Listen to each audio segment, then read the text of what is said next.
I'll skip over a little bit of what I was going to say to finish off that last lecture. I kind of got to the heart of what I wanted to cover anyway. What I was going to wind up quickly doing, I'll just move this microphone as well, was we talked about how conceiving of God along dynamic and relational lines might be helpful for understanding what's happening in this passage. And if that's the case, I was going to give you kind of 4 ways that you can try to go about changing God's mind. We said if God is a God who changes his mind, what are some things that you can try to get God to change his mind? And I was going to look at 4 or so things that happen, at least in the Old Testament, in terms of things that people do that prompts God to change his mind. And so there's a couple of things up there. Repentance is pretty important, so we see that in Jonah, but it's also in Jeremiah 18. Jeremiah 18 is a really important passage in terms of Old Testament prophecy. Probably comes in to some extent the closest to a systematic theology that we find in the prophets. And they're laying out a couple of principles in terms of the way that God acts and God relates to the world, talking about that if God has announced he will bring judgment, if people repent, he will avert and he will not turn, he will not do that. But likewise, if he's announced blessing and the people sin, then they may well experience judgment. So repentance is highlighted as a key theme both in Jonah 3 and Jeremiah 18. And my background was this: I've often thought about preaching a sermon entitled "So You Want to Change God's Mind." These are going to be kind of some of the 4 points that I was going to work with. Another really important one is the cries of God's people. And the context there is Exodus 2, and that's leading up to the call of Moses in Exodus 3. But the key thing in that passage is that the people cry out to God. Their cries rise up to God. God hears their cries and God decides to act. How does he decide to act? By sending Moses. But the thing which prompts God to act in that particular context is that he hears the cries of his people and then launches into his work. Changes. It brings about a change in his activity. Intercessory prayer is a key element, especially in Amos, that sometimes a prophet in particular will pray for the people, for the nation, that will result in God changing his mind towards them. Where else do we see that? Where someone prays or someone intercedes for the people and it results in God changing his mind? Pardon? Genesis? Abraham. Okay, Abraham. Also on the top of Mount Sinai, golden calf is being built below. God says, I'm going to wipe out the people because of their sin. Moses intercedes and he doesn't. With Abraham, it's a bit more complex, though, isn't it? Because Abraham is actually challenging God's sense of righteousness in killing righteous people with wicked people. Yeah. And, there's a bit more going on. There's bartering and diets. And then there was, the 4th one was sacrifice, as well as pretty important, although we might want to interpret that one metaphorically, perhaps, rather than when we're dealing with the Old Testament. It's quite literal, sacrifice.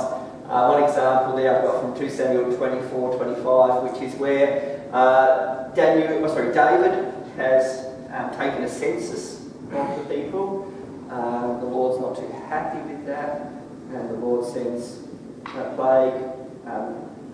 David sacrifices, and that brings the plague to the whole. So they're kind of 4 key things that we see in the Old Testament. But again, as I was saying before, there are no guarantees here with these kinds of things.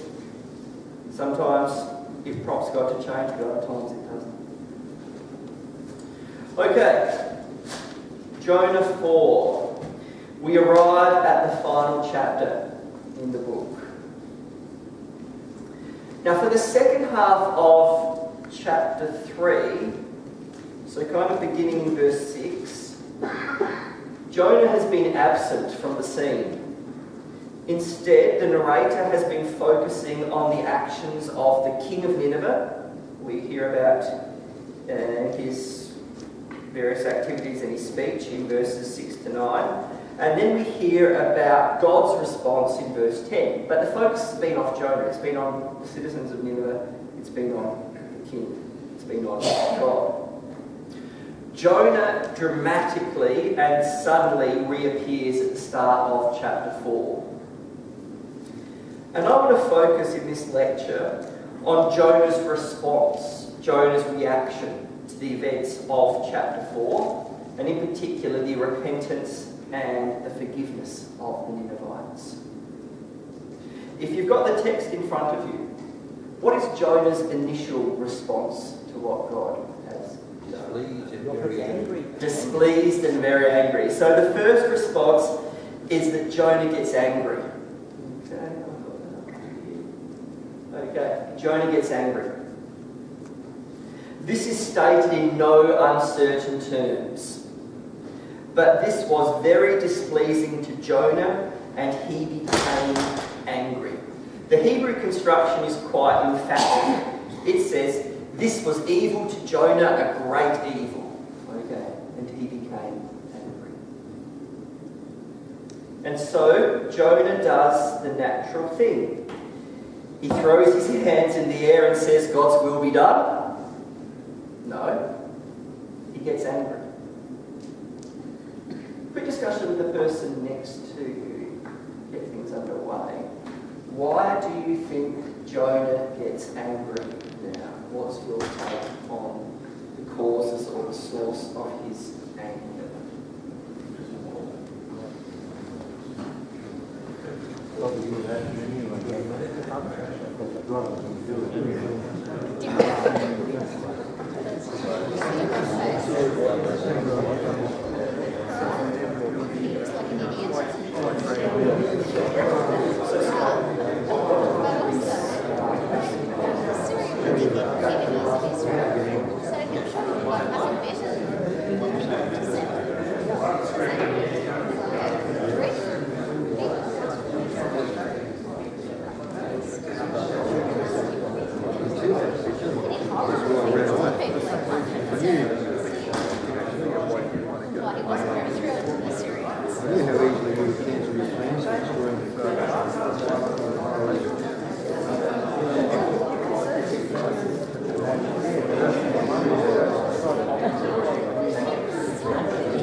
Let's hear some responses. Feel free to contribute.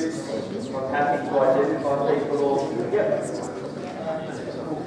Okay, so we'll start to feedback. Well, it's called our human response to justice.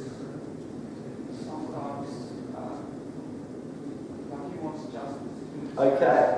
And, where God wants mercy. Yeah, okay. And you see, God's sense of justice is a good sense of justice, but in the terms of he wants to save people and get them walking the right road, while Jonah wants to short circuit the process and just the punish them. Yeah, okay. So I think, to try and tie that together, I think to a certain extent his anger is connected with the point that he's disappointed in what has come to pass, in the sense that the sense of justice that he has is not being served. Okay? So his desire, I think, is for God to wipe out the Ninevites, God to enact judgment against them. and therefore he is disappointed, he is angry that God hasn't behaved in the way that he thinks God should have behaved towards the Ninevites. And he feels a bit used as well. Okay, so maybe he feels a bit used as well. Because he was called to be, as we described before, the means by which God's will is done in the world.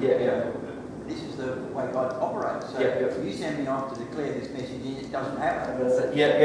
So I think, and that sense of frustration about that he's gone all this way, he's finally gone and done what God has asked him to do, and it hasn't come about. The sense of frustration, disappointment, being used, that actually I've done all this and now you haven't done what you said you were going to do. You've changed your mind on me. Didn't they used to stone the prophets? Sorry, loss of face, perhaps? Okay. Actually, what he knew God would do, God did. What he knew God would do, What he feared God would do, he did. Do this, That's right, that's what he unpacks then a bit later on in verse 2. Could it be he already had a background of frustration? Because he brought that word to Jeroboam II. And that the Lord was going to extend the boundaries and bless Israel.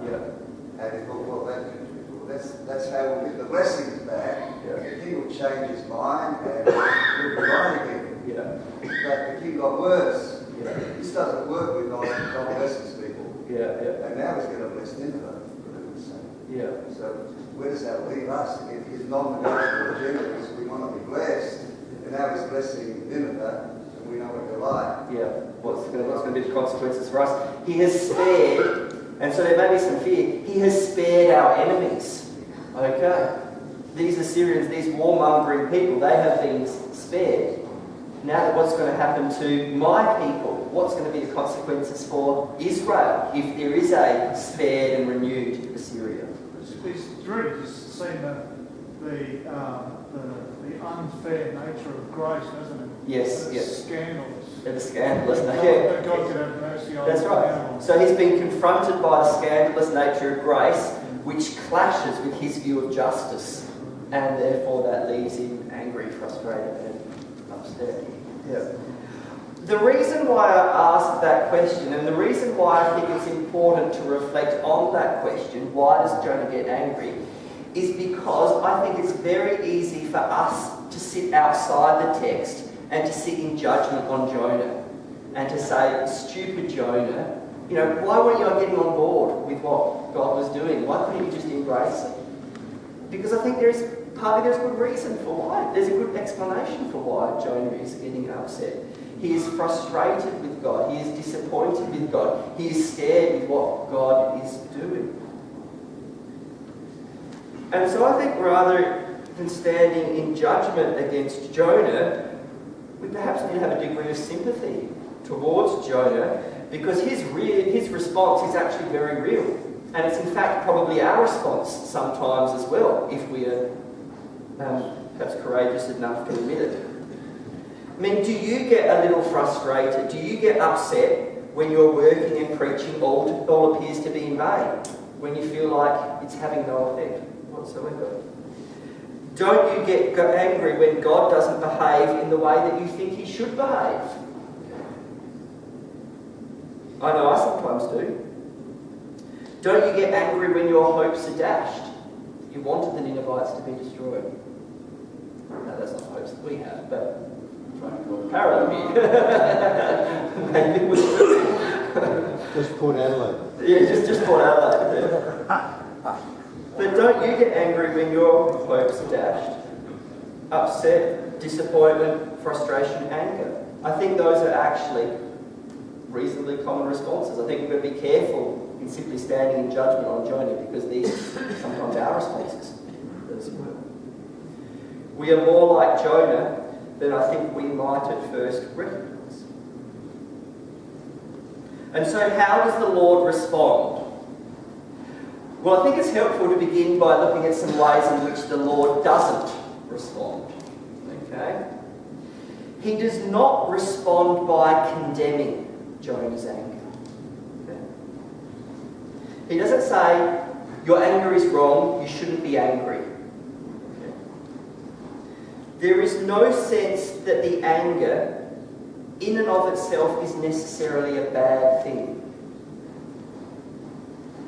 In fact, I think God recognises and acknowledges that anger is sometimes the normal human response to certain situations. Anger, like a lot of different emotions, is neutral in the sense that it can have negative consequences, but handled appropriately, it can also be a driver for great change. We also often talk about that sense of righteous anger. So the Lord does not begin by condemning Jonah's emotional response. He does not condemn Jonah's anger. The Lord does not engage in should talk. Okay? You should or you should not be angry. He does not forbid Jonah to be angry. And he doesn't argue with Jonah. Okay? He doesn't get engaged in a detailed discussion about the rights and wrongs of Jonah's response. He doesn't try to overpower Jonah with logic and reasoning. So he doesn't condemn Jonah's anger. He doesn't engage in should talk. And he doesn't enter into a complex argument with Jonah about his anger. What does he do? What does the text say? He poses a question. That's right. Is it right for you to be angry?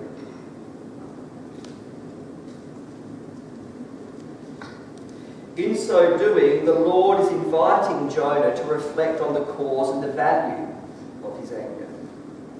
The Lord is trying to get Jonah to process and to work through his anger.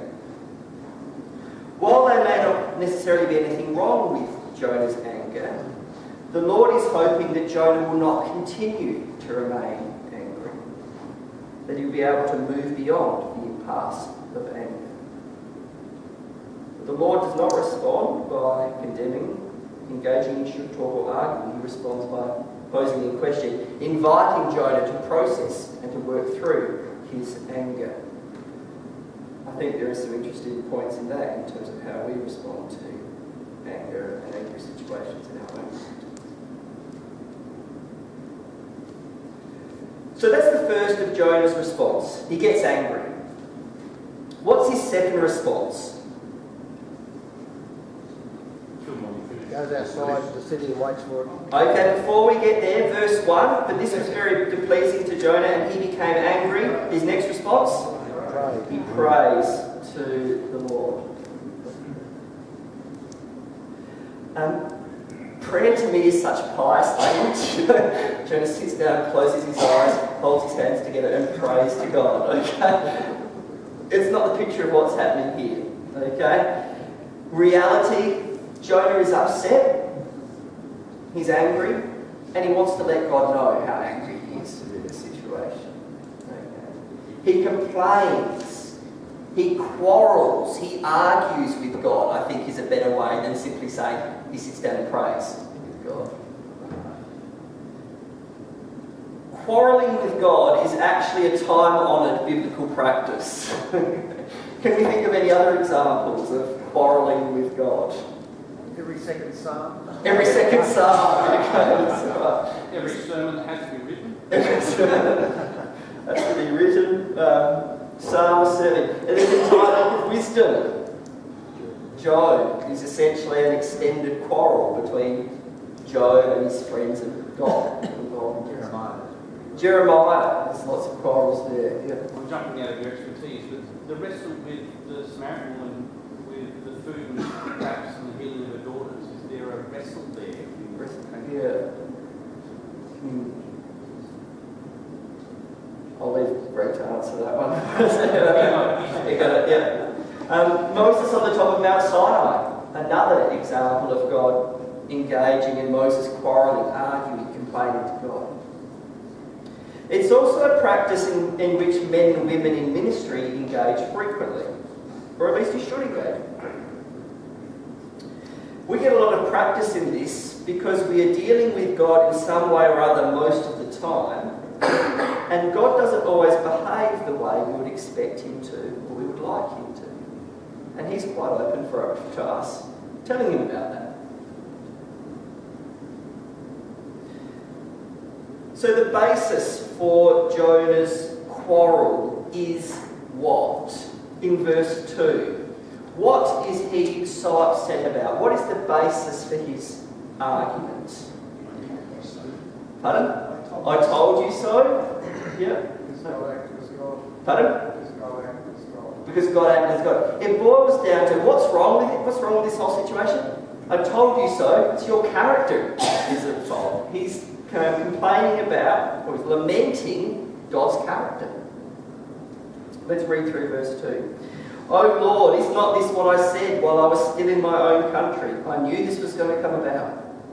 That is why I fled to Tarshish at the beginning, for I knew that you are a gracious God and merciful, slow to anger and abounding in steadfast love, and ready to relent from punishing."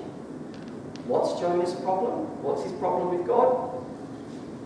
God's generosity. God's generosity. That's right. God is too compassionate. He thinks that God isn't tough enough. He wants a more vindictive. He wants a more judgmental God. The God he knows is a God who is predisposed to save and deliver rather than to judge. And I always laugh when I read this, because the God that Jonah knows, the God of the Old Testament, is a God who is too gracious, a God who is too merciful, a God who is too loving. Yet whenever I talk to Christians, it's the God of the Old Testament is too much of a violent, vengeful, judgmental kind of thing. But the problem for God, for Jonah, is that God is actually too gracious. That he's too willing to save. He's too willing to act in mercy towards those who don't. Isn't he supposed to be the God of a certain people? Isn't that part of the culture? He's supposed to be the God of certain people, and for him to be gracious to these other people who are our enemies is not kosher. I mean, this is not what he's supposed to do. I mean, maybe there is a nationalistic emphasis there, that's right, that gods are associated, and that gods are expected to bestow favour on their people. Yeah. And that if you actually bestow favour, as we were talking before, if you bestow favour on another people, if you bestow favour on the Assyrians, well, what are going to be the context for your own people, then what's going to be the consequences? So that's why it's important that Jonah's complaint is so orthodox. Yes, yeah. Like, there's nothing any good Bible-believing Israelite can disagree with that. Yeah. And it's also the same characteristics that going out of the belly of the fish. Yes. Like You're jumping ahead, James. Oh, Just sorry. Don't steal my thunder. Okay. You've raised two good points. The first is that this is really the quote of a good Orthodox Israelite. Okay. You're probably aware that these are not the first times we have encountered this description of God in the Old Testament. This description, "For I know that you are a gracious God and merciful, slow to anger and abounding in steadfast love, and ready to relent from punishing," almost functions as a creed within ancient Israel. And it pops up again and again and again. I was going to try to track down the exact number. I couldn't find it. From memory, it's roughly around 9 times or so it appears throughout the Old Testament. Its most famous usage, perhaps where it's uttered, I don't know if it's uttered first, but its most famous usage, does anyone think of any examples? Psalm 103. Psalm 103, okay. Exodus, okay. So that's the one I think about, is Exodus 34. And the context for that is that the Lord has remade the covenant with the people. Okay, in Exodus 32, they have made the golden calf, they've worshipped it, God's got upset and angry. By the time we get to 34, he's remade the covenant. Let's read the text, Exodus 34, 6 to 7.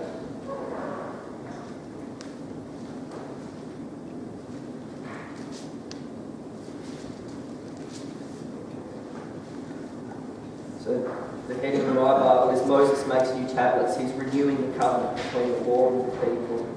The Lord passed before him and proclaimed, the Lord, a God merciful and gracious, slow to anger and abounding in steadfast love and faithfulness, keeping steadfast love for the 1000th generation, forgiving iniquity and transgression and sin, yet by no means clearing the guilty, but visiting the iniquity of their parents upon the children and the children's children to the third and the fourth generation. This is a passage, 32 to 34, which emphasises both God's mercy and God's tough side. So God's mercy is demonstrated in 32 to 34 in that he doesn't go through with the original punishment that he announced. When he saw the people making the golden calf and worshipping it, his original intention was to, let's wipe out these people, I'm going to start again with you, Moses. He doesn't go through with that, he shows the people mercy. But the passage also shows God's tough side as well. Because in Exodus 32, the Lord doesn't let the people off scot-free. He sends a plague and they are judged because of their activity. So 32 to 34 displays God's mercy and also God's tough side. And we see that coming through in the Creed, Exodus 34, 6 to 7, which talks about both God being gracious, God being merciful. Just breaking it up. Slow to anger, abounding in steadfast love and faithfulness, keeping steadfast love for the 1,000th generation, forgiving iniquity and transgression and sin. But God in the Old Testament has also got a tough side as well. Yet by no means clearing the guilty, but visiting the iniquity of the parents upon the children and the children's children to the third and the fourth generation. Now there is a key difference between the version of the creed that Jonah announces in Jonah 4 and the version of the creed that we find in Exodus 34. Shouldn't take you too long to figure out what that key difference is. What's the difference?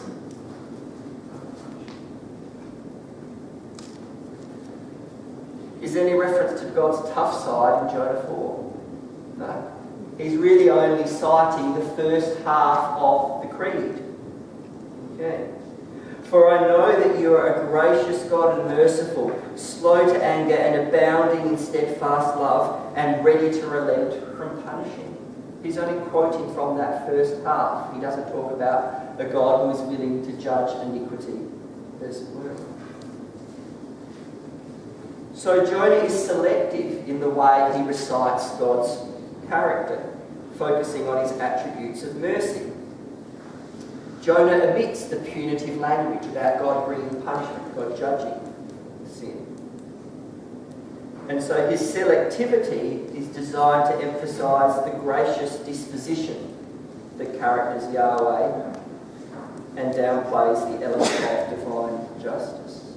But wouldn't he have had a better argument if he'd added the other bit? Because then it would be God being inconsistent with what God is meant to be like. Yeah, that's right. The reason why, though, is that the logic of the passage is that it all connects back with why he didn't want to go to Nineveh. He didn't want to go to Nineveh because he knew that God is actually gracious and merciful, and that if he went to Nineveh, then the chance was that he's going to get off. So it's actually part of his argument that this is the kind of God that he knows. That the God he knows is actually a God who is really gracious and merciful. So in Exodus 34, we have a text that talks about both God's mercy and God's tough side. In Jonah 4, we get a text which really just emphasises God's gracious, God's merciful side. How are we to hold those two things in tension?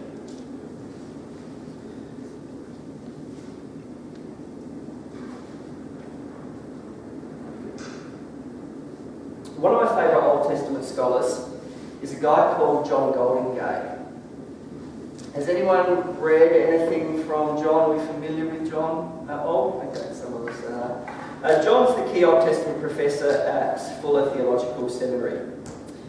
He's a wonderful guy, he's a wonderful human being, and I have to say that because he wrote some very nice endorsements for my book. He's a wonderful guy. He's got a fascinating story as well. His first wife suffered debilitating, I think it was multiple sclerosis, eventually to the point of death. And one of his books he's written is called Walk On, and it's basically his autobiography. It's his journey through that experience and how that shaped his faith. and the way that he reads the Bible as well. It's very powerful, very moving text. It's called Walk On, because he's a U2 fan, but I think that's the US title. I'm not too sure what it's UK. I think it's free online. It's free online. Yeah. Okay. Wonderful guy, wonderful human being. The way I describe him to my students is that he's the Old Testament equivalent of N.T. Wright. Okay, so he's British, he's Anglican, and the thing that I respect about both those guys is that they combine very good scholarship, but they do that in service to the church. So they are both churchmen, they're both regularly involved in various church activities. I don't know how John does it, but he's also the local priest at his Anglican church, as well as being a full-time prof at Fuller, as well as writing 3 volumes of Old Testament theology, each with 900 or so pages in them. He's a machine. I say he's the Old Testament equivalent of N.T. Wright, but you couldn't actually get 2 more physically dissimilar people. I had the pleasure of one year being in San Francisco to go to a Society of Biblical Literature meeting, and the Society of Biblical Literature is kind of the peak body for biblical scholars in the world, and they hold an annual meeting in the States every year, which gets somewhere between about 8,000 to 10,000 people go along to it.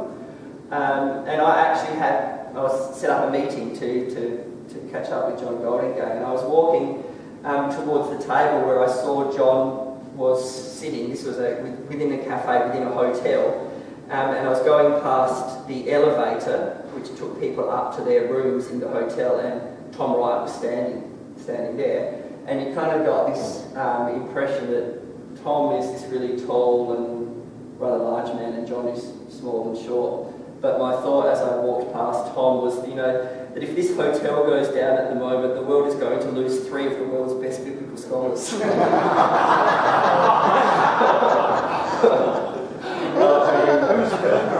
the third?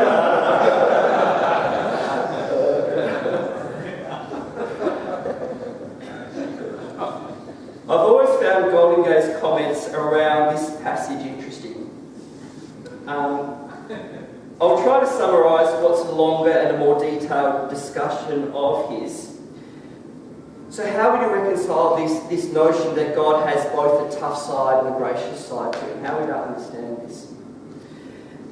Goldingay begins by pointing out that human beings often have dominant and secondary aspects to their personality. Okay? So some human beings are more inclined to action, whereas others are more inclined to reflection. Some human beings are more inclined to idealism. Some are more inclined to realism.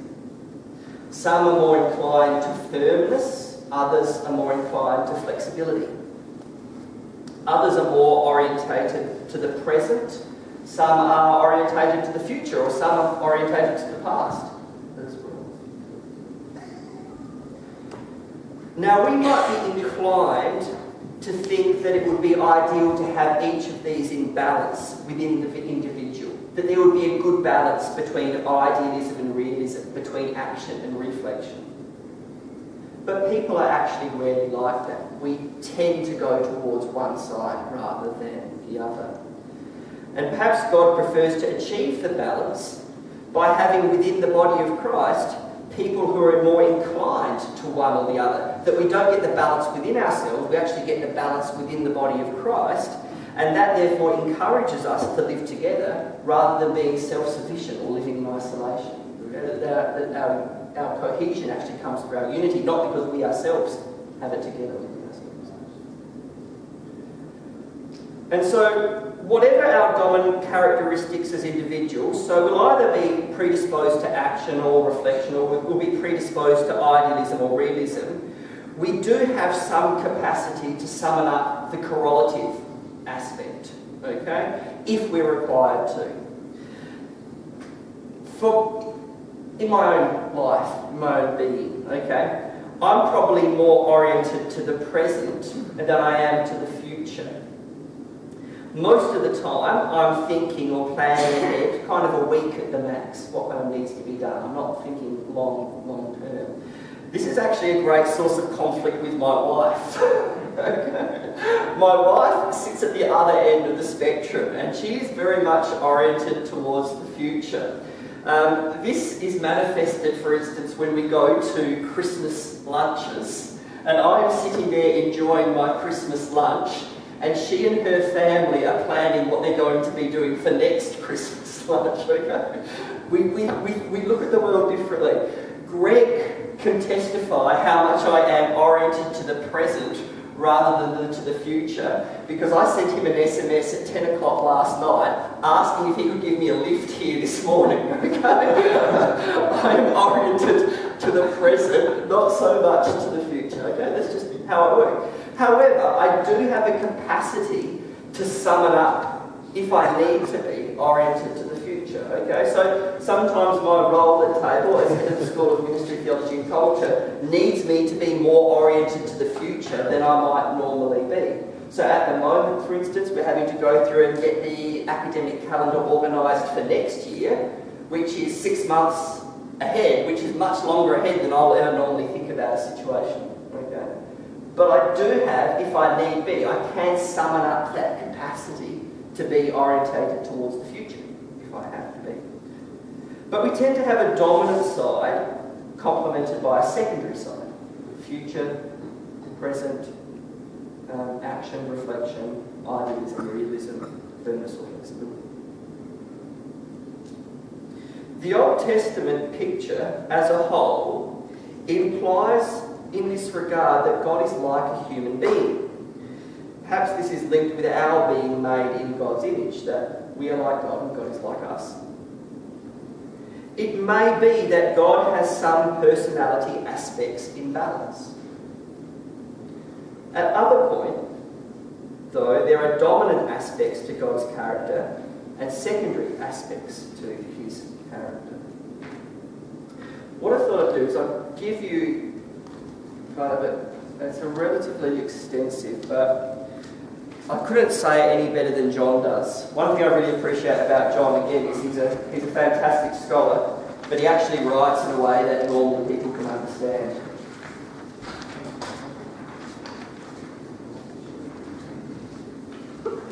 Okay. Please forgive me if I read through this, but again, as I said before, I can't really say it in better words than I think John says it. Can we make sure we've got enough time? Sorry, I only did about 30. Actually,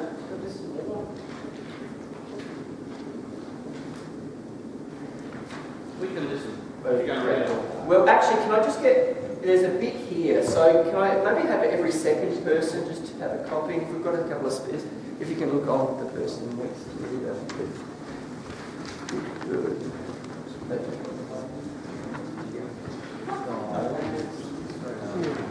Copy there. Okay.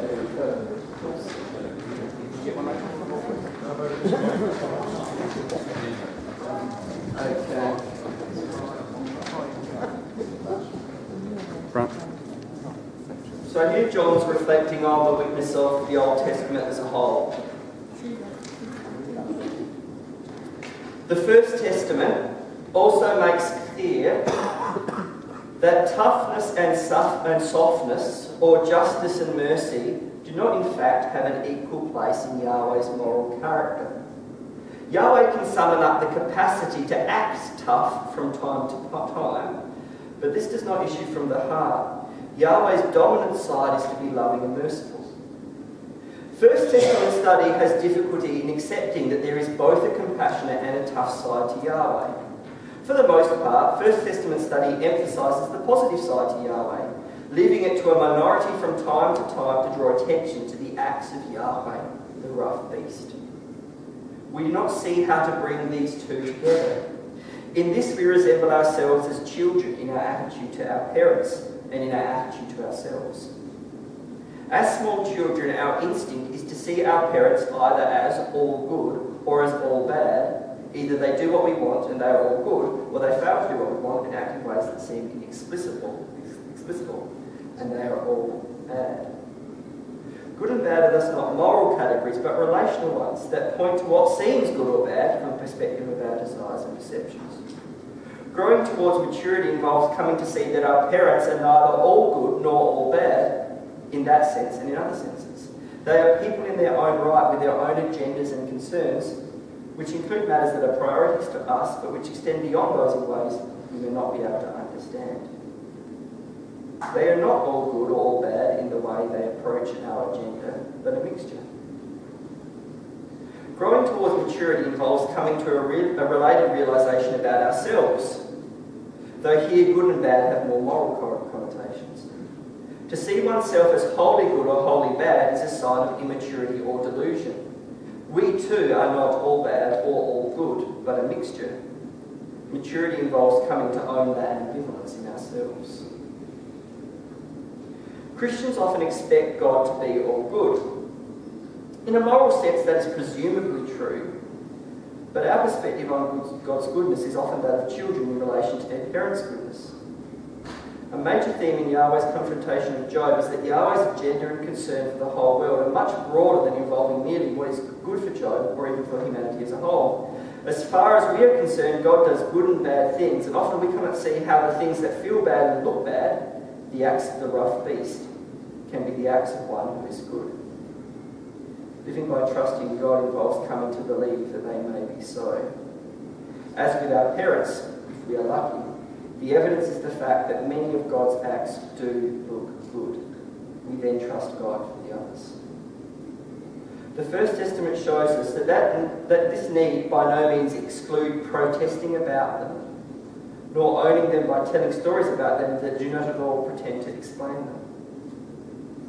If we've been able to come to recognise our parents as people who combine good and bad in the first sense, and ourselves as people who combine good and bad in the second sense, we may have an easier time accepting that God combines good and bad in the first sense. In other words, that they may appear to be good and bad. And we may have an easier time accepting that the appearance of bad in the secondary sense, the moral sense, may indeed be only an appearance, even though we cannot see how that is so. There are acts of grace and roughness that are inexplicable, as there are acts of blessing and toughness that are explicable. You've got to get that out. Though many more of the former than of the latter. Whether acting explicitly or inexplicably, Yahweh's dominant side is to be loving and merciful.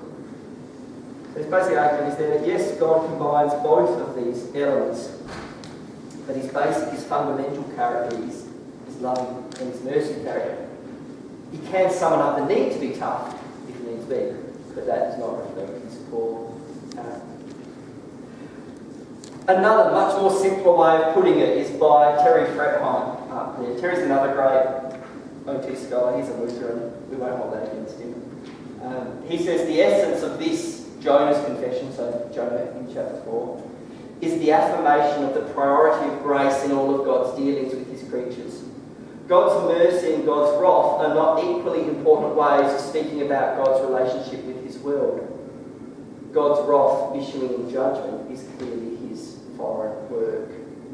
So the argument there is that even though there is these two elements to God that we find in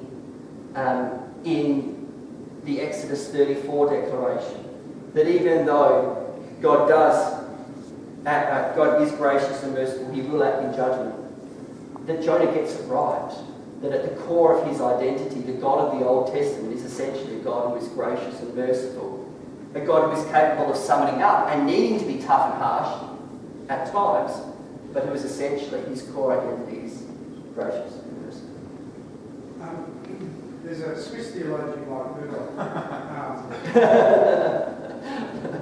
Beginning with B by any chance?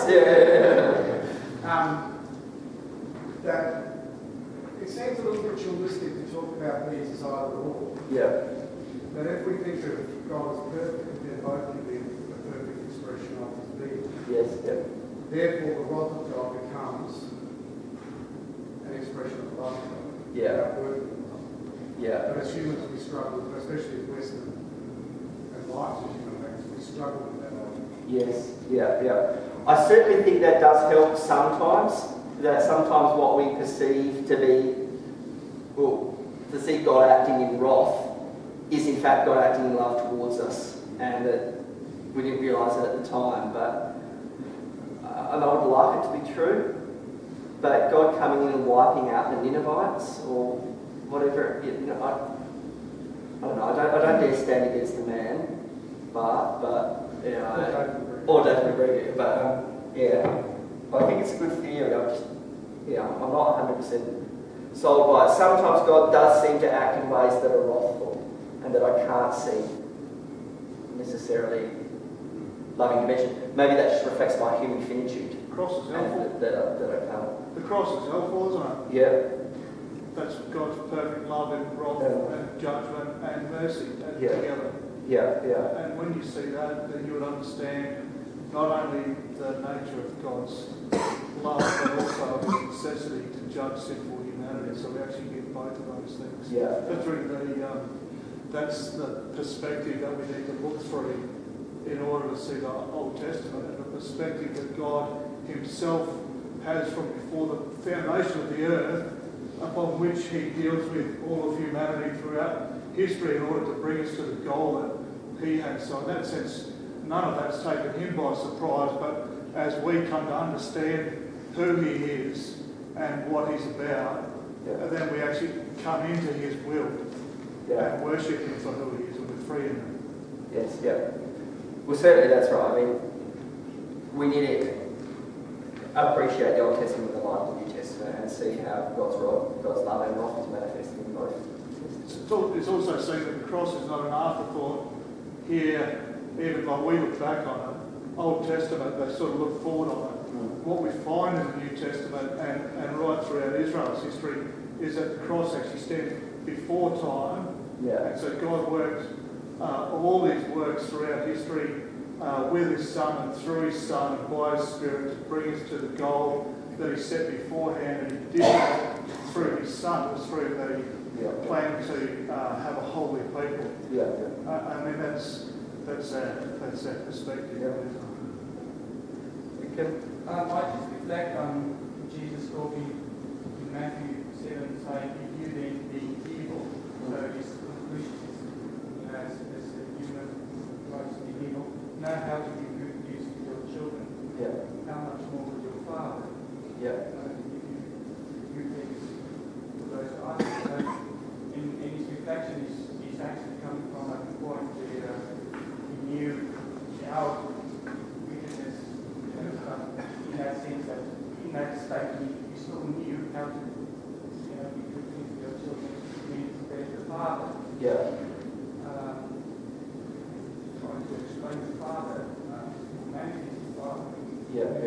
Giving good things. So I think the definition of what good things might be or look like you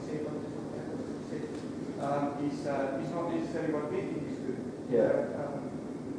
God always thinks that's what's helpful. And I guess, looking to Jesus is always going to be helpful in this regard, but I think it's also interesting when we look to Jesus that we do see a God who is both a loving and a tough side as well. And that Jesus is both loving and gracious and embracing of people, but He's also willing to say some pretty tough things to other people as well. That He holds together both of these elements within Himself. Is it helpful to say that God is not wrath? He is love. Yes, that's it. And yet in His love He is a consuming fire. So it's all part of who He is. Okay. I have to keep on moving, but I can't deny my previous pastor having his words. Good question you don't have to answer. Who's naming God's wrath and whose agenda does it serve? That's just a question to put out there. But when it's being named, who's naming it and whose agenda does it serve? Okay. And that's probably a question that you can ask in a lot of different passages. Okay. Back to Jonah 4.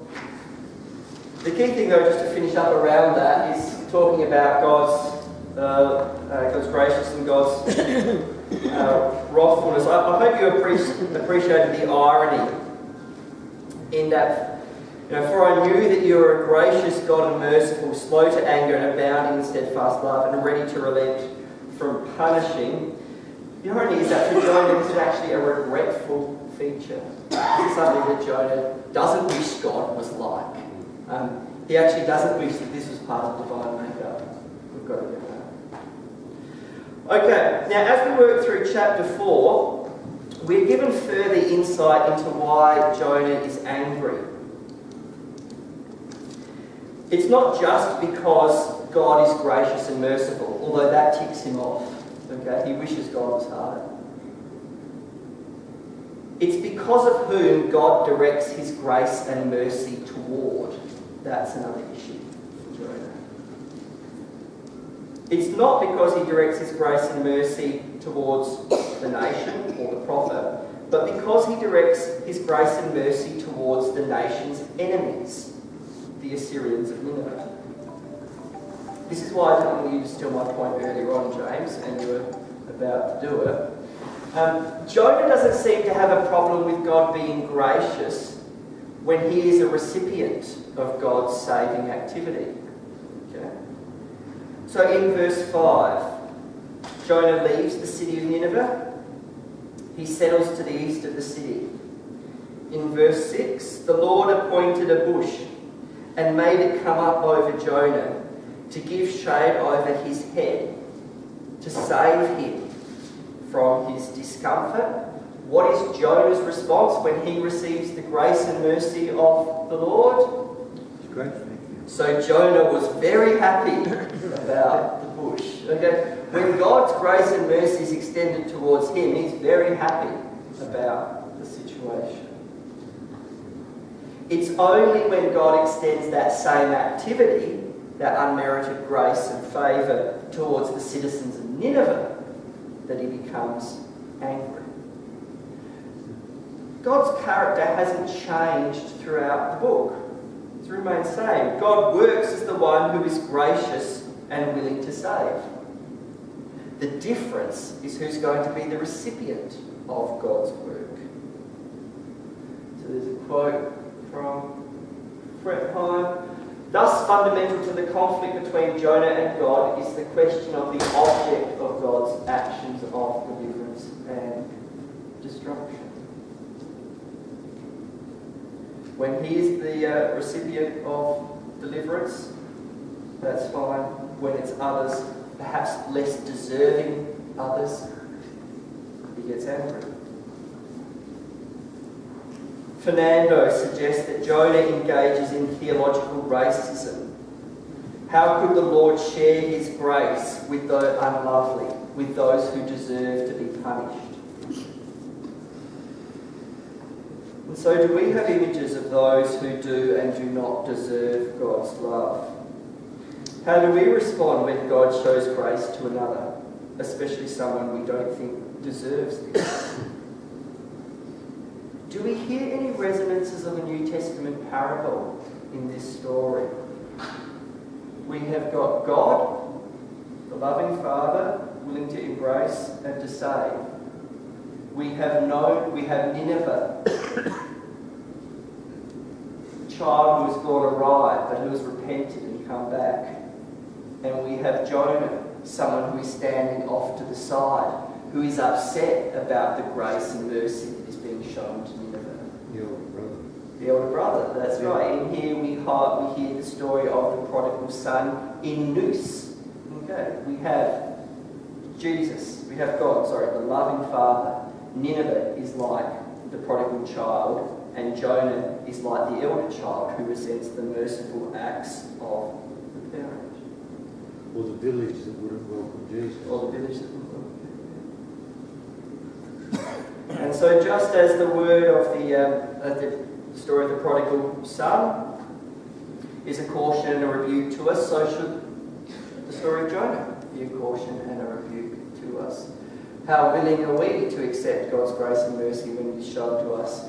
And how angry do we become when it is shown to other people who we perhaps think may be less deserving than we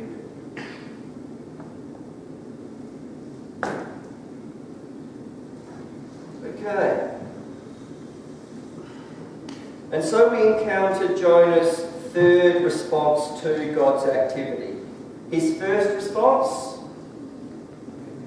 anger. His second response, prayer. His third response, verse 5, he leaves the city. Okay. Jonah went out of the city, sat down east of the city, and made a booth for himself there. He sat under in the shade, waiting to see what would come of the city.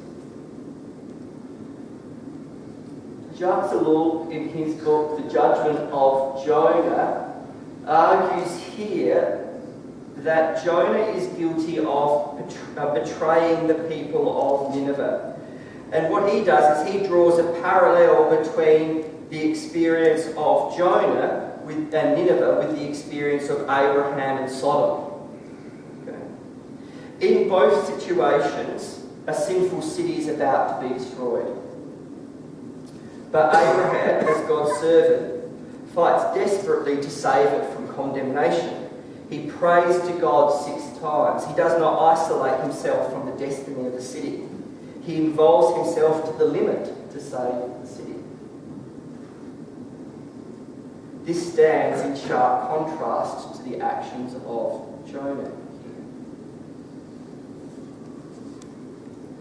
As I said before, I think we need to be careful in standing in judgment over Jonah, okay? Because actually, we are perhaps more like Jonah than we might like to be. But I do think that his actions reveal a desire to stand apart from the citizens of Nineveh. And he certainly doesn't seem to be concerned with their fate. And this issue of concern, is the theme which holds together the final argument between Jonah and God. Let's read through verses 10 to 11.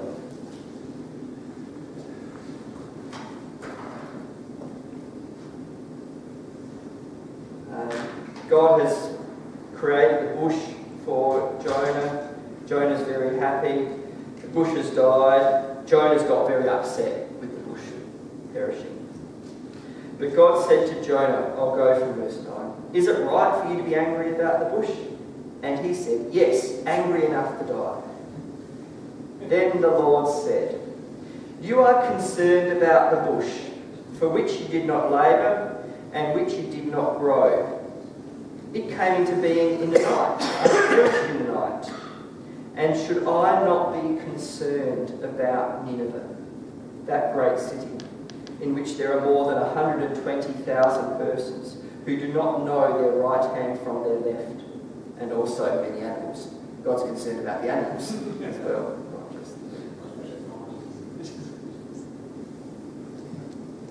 You are concerned about the bush, which you did not labour and which you did not grow.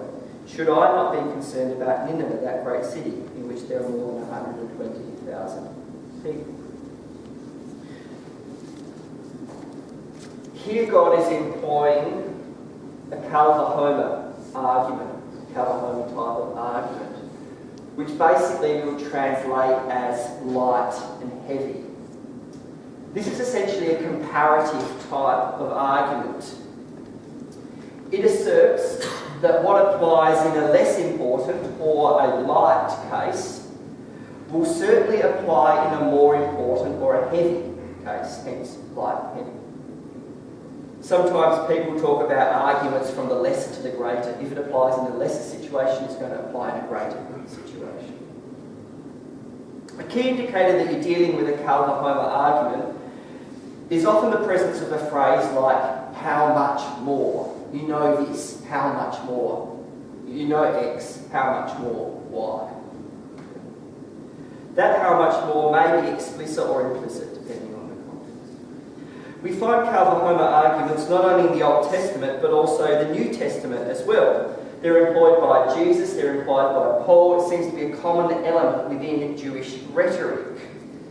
I was going to get you to think of an example, but you've actually cited a very good example of a Calva-Homer argument in the New Testament. What were you talking about before? The Father.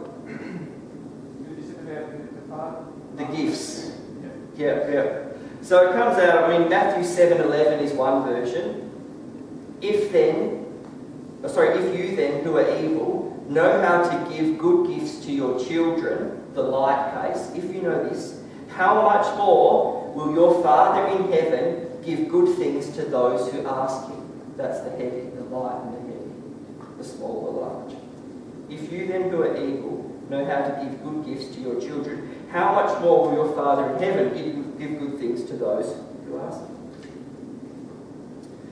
And so the logic of the Lord's statement in chapter 4 is that Jonah is concerned, even to the point of dying, wanting to die, about the bush that he did not even bring into being.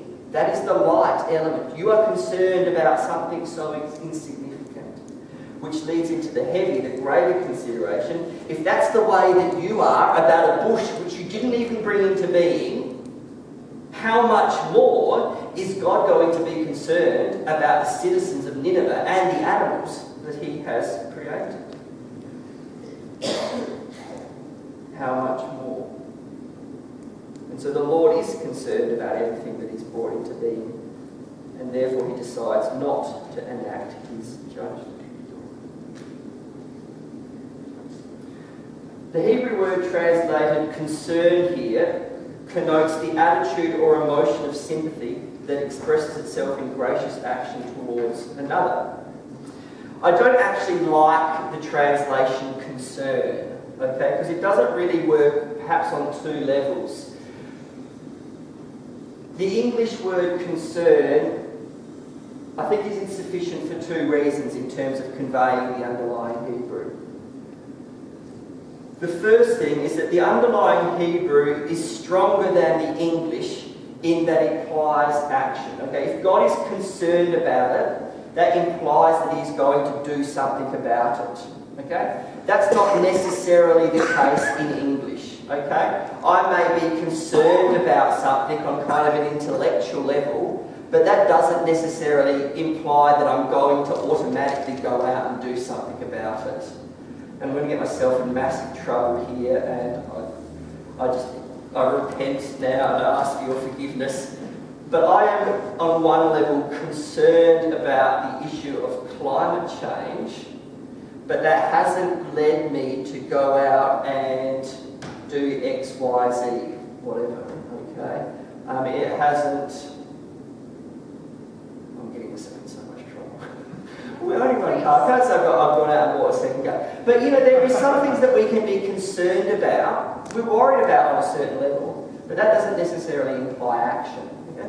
When we read Hus, it's like when God remembers something in the Old Testament, okay? When God remembers something in the Old Testament, it's not simply that he's aware about it. When God remembers it, that means that he's going to be doing something about the situation, okay? So when God is concerned about it, it's not just some sort of he's concerned about it on some intellectual level. It's saying he's going to do something about this situation.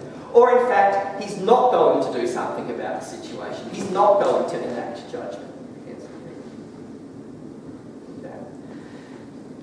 The other reason why concern isn't as good as it could be is because the Hebrew verb carries, I think, stronger emotional resonances or meaning.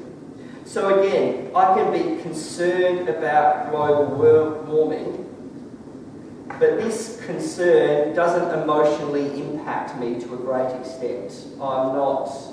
I'm worried about it, but I'm not stressed out of my mind about it. I'm not getting anxious and upset about it. Perhaps I should be getting anxious and upset about it. But here the use of the verb concern points to the fact that God is emotionally involved. God is emotionally invested. God is moved by these events. And this isn't that he's just moved a little bit. Sometimes this same Hebrew verb appears with the noun I to convey the concept of overflowing tears for the object of sympathy, that this is a grief, this is an overwhelming emotion that issues in tears. And so Terry Fretheim, the verb has reference to suffering action, action executed with tears in the eyes. To have pity, to have compassion, would mean action undertaken with tears flowing down the cheeks. This is suffering action on God's part. Here God is taking upon himself the evil of Nineveh. He bears the weight of its violence, the pain it has caused and the pain it has received. God chooses to suffer in place of Nineveh. His tears flow instead of theirs. Someday, he may even choose to die for people such as these, because that is the kind of God that he is.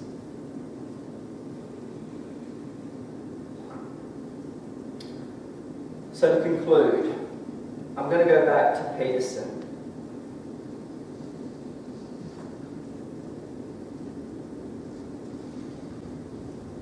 Peterson argues that in the book of Jonah, we see two essential movements in Jonah's life.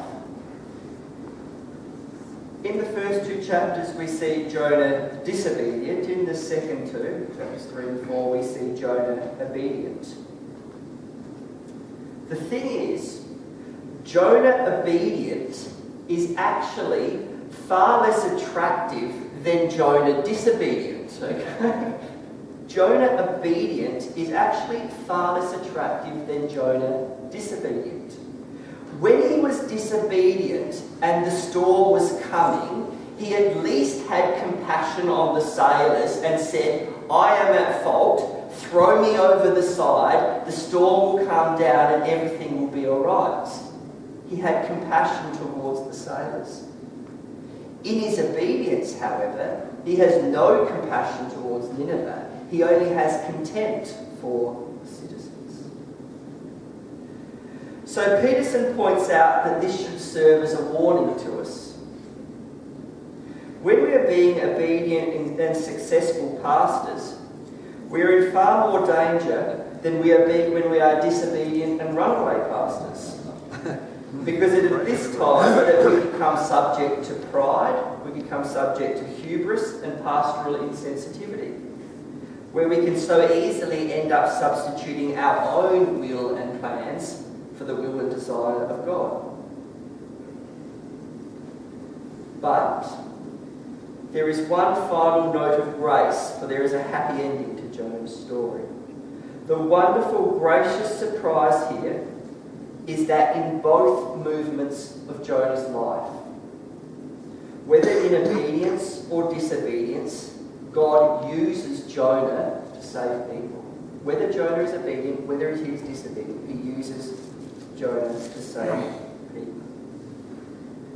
Jonah's escapist disobedience on the ship that was bound for Tarshish leads to the sailors fearing the Lord, offering sacrifices and making vows.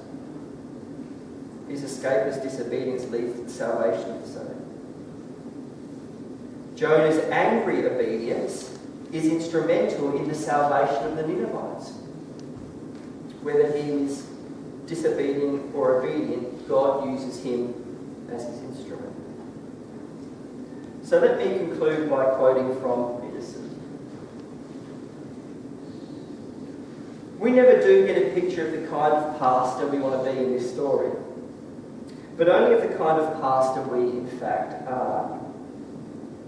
Putting the mirror up to us and showing us our double failure, whether we're obedient or whether we're disobedient, would be a severe and unbearable burden if it were not for this other dimension in the story. That God works his purposes through who we actually are, our rash disobedience and our heartless obedience, and generously uses our lives as he finds us to do his work. He does it in such a way that it is almost impossible for us to take credit for any of it, but also in such a way that somewhere along the way we grasp in surprised pleasure at the victories he accomplishes on the sea and in the city in which we have our strange Jonah part to play.